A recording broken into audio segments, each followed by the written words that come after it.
नमस्कार, मी Shivani. Pune prime news मध्ये आपलं स्वागत. पुण्यातील कल्याणीनगर अपघात प्रकरणाच्या तपासाला आता वेग आल्याचे चित्र पाहायला मिळत आहे. या अपघात प्रकरणात आता आणखी एक मोठी अपडेट समोर आली आहे.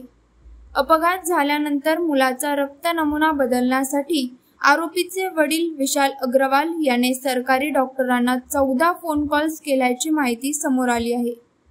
अल्पवयीन आरोपीचे वडील विशाल अग्रवाल यांनी ब्लड सॅम्पल्स घेण्याच्या 2 तास आधी डॉक्टर अजय तावरे यांना 14 फोन कॉल्स केले होते. हे कॉल्स सकाळी 8:30 ते 10:40 या दरम्यान करण्यात आले होते. तर सकाळी 11 वाजता आरोपीच्या रक्ताचे नमुने घेण्यात आले.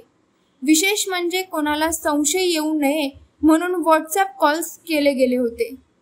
विशाल अग्रवाल आणि डॉक्टर अजय तावरे यांच्या दोघांचे संभाषण झाल्याचे CDR म्हणजेच कॉल डिटेल रेकॉर्ड वरून समोर आले आहे.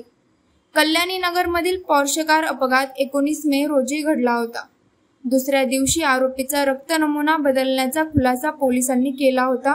या प्रकरणात सरकारी रुग्णालयातील डॉक्टर अजय तावरे, डॉक्टर श्रीहरी हळणोर आणि अतुल कांबळे यांना अटक करण्यात आली होती. पाहत रहा पुणे प्राईम न्यूज. धन्यवाद.